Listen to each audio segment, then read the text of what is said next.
Macca's Reviews.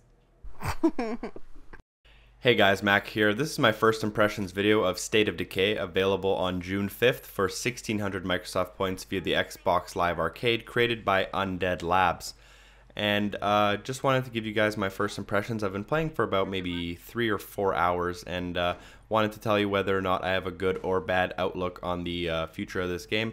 I will have a full-fledged review later on this week. So let's just start with the basics. I guess as simply as you can put it, this is an open world survival zombie game, and it also has a decent emphasis on the story. So let's start with some of the things I've been enjoying thus far.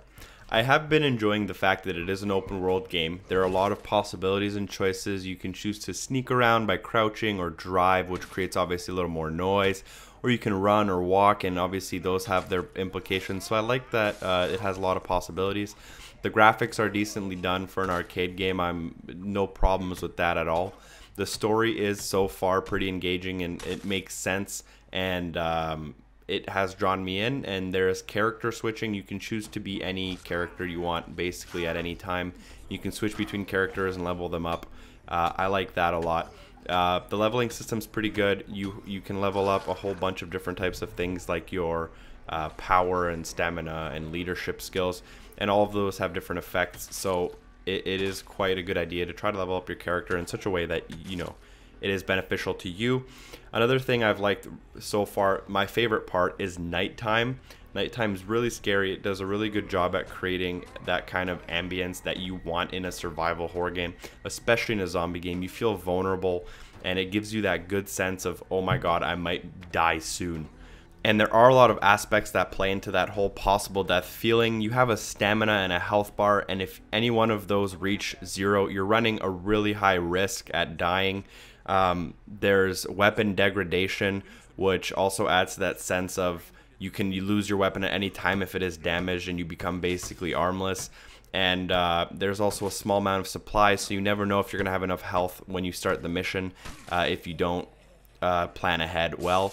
And all of those really add to that sense of death and vulnerability, which I really like. It's a really good feeling. It's something new I haven't really experienced very much of, and it's done very, very well in this game.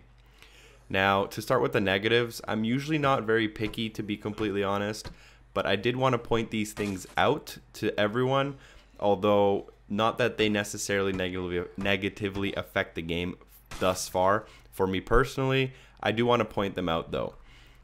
There are permanent deaths in this game. This can be both a positive and a negative. Some players will love it, some players will hate it. You do run the risk of leveling your character intensively, putting all your eggs in one basket, and then having that player die and having to start with basically a scratch player.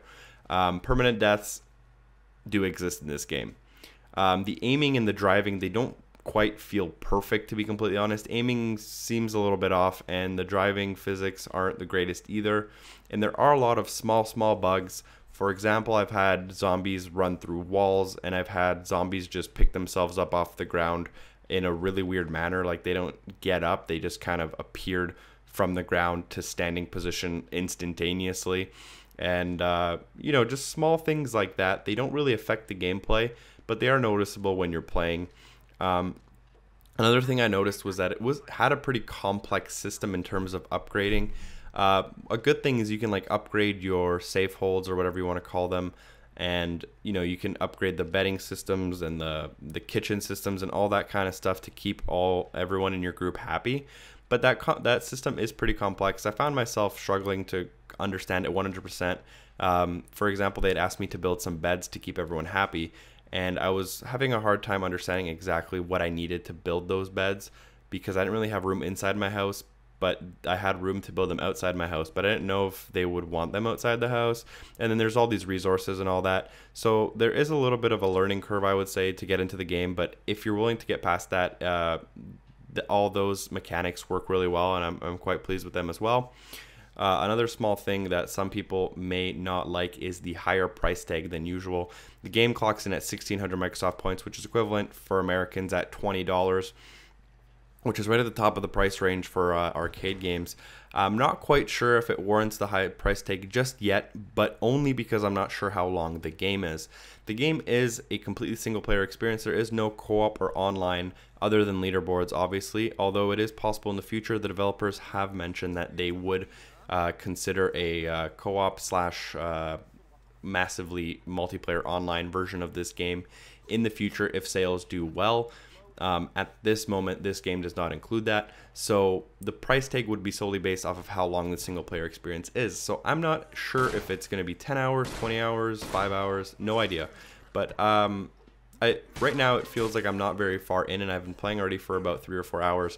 So just stick around and wait for the review to get my full impressions. So at this point in the video, you're probably just wondering, what is my verdict? Do I buy it or do I not buy it?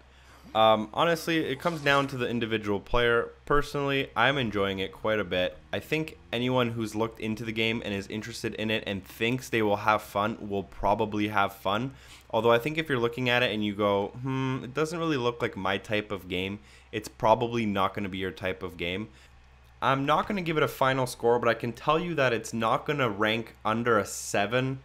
And it probably won't rank over a 9. It's in that range where it's a good game, but it's not going to be great or, you know, changing the face of Xbox Live.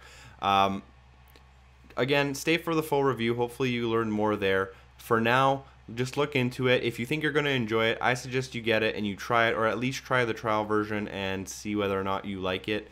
And hopefully that did help you just a little bit. Thanks for watching, guys. As always, comment, like, and subscribe, and I'll see you in the next video. Peace.